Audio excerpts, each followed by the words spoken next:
ముందే ఏమన్నా లీకులు అయింది ఆ లాయర్ గారికి? మా ప్రసాద్ చాలా ఆశ్చర్యంగా ఉంది. నాకెందుకు ఆశ్చర్యపడ్డా? మీ అందరికన్నా ముందు నేను వీళ్ళ సంగతి చెప్పుకొని వచ్చినాను.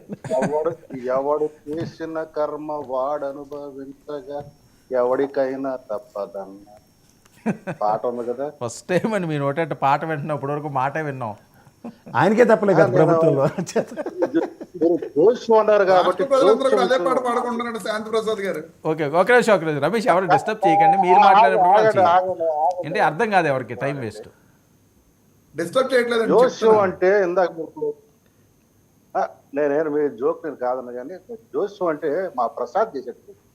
కేఎస్ ప్రసాద్ మళ్ళీ ఆయన మీద పడ్డారా? వైనాట్ 175 అన్నప్పుడు జగన్ రెడ్డి 140 జేబులో పెట్టుకొని స్టార్ట్ అవుతున్నాడు. పైదంతా బోనస్, జనాల 140. సర్లే అయిపోయింది. కరెక్ట్, పర్ఫెక్ట్ జోష్యం. దీన్ని జోష్యం అంటారు.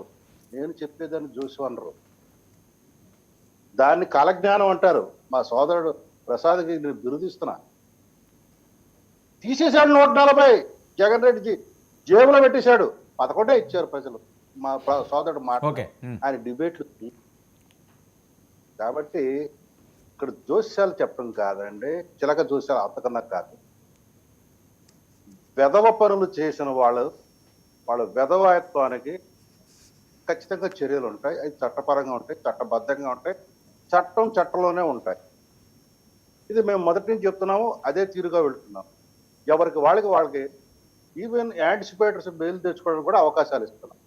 గత ప్రభుత్వం లాగా గోడలు దూకెళ్ళిపోయి లేపుకొచ్చేసి తీసుకొచ్చేసి చేయటము, విరగకొట్టుడు కొడటము, హత్యాయత్నాలు చేయటం లాంటివి చేసి గుండెల మీద కూర్చొని చేయటం లాంటివి మేము ఎక్కడ చేయట్లా. మ్యాన్ హ్యాండ్లింగ్ అనేది కనపడుతుంది.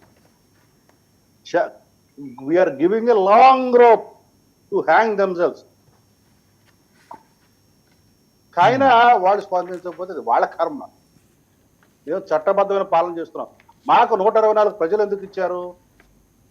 పగా ప్రతీకారాలు కాదు. పగా ప్రతీకారాలు తీసుకున్న 151 వాడికి 11 ఇచ్చాము, మీరు 124 ఇచ్చాము.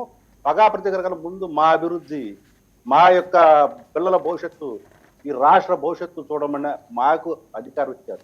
ఆ యొక్క సందేశాన్ని, ఆ యొక్క అర్థాన్ని సక్రమంగా అర్థం చేసుకున్నాం. కాబట్టి ముందు విధ్వంసైన రాష్ట్రాన్ని గాడిలో పెడతానికి మా మొదటి ప్రయత్నాలు జరుగుతున్నాయి.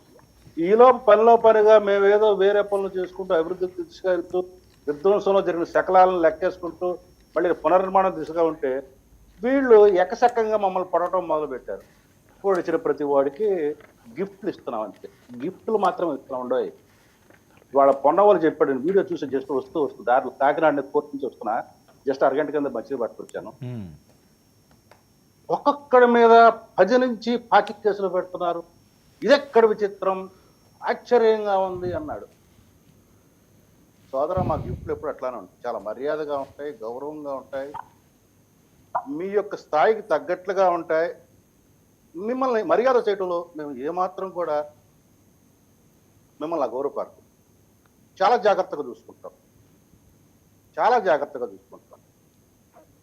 ఇక మీ వాళ్ళని మీరు జాగ్రత్తగా చూసుకోండి, ఎందుకంటే మీకు చాలా అవకాశాలు ఇస్తున్నాం.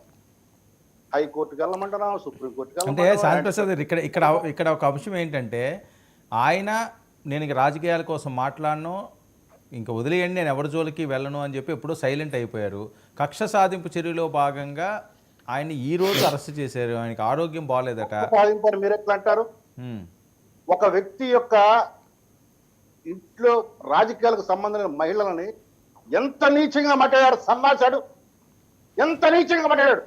ఆడపిల్లలను కూడా చూడకుండా సన్నాసాడు. ఆడు నిజంగా సానియాడు. వాడు మాట్లాడే మాట అన్నం తినేవాడు, నోటి అన్నం తినేవాడు ఎవడన్నా సమర్థిస్తాడా?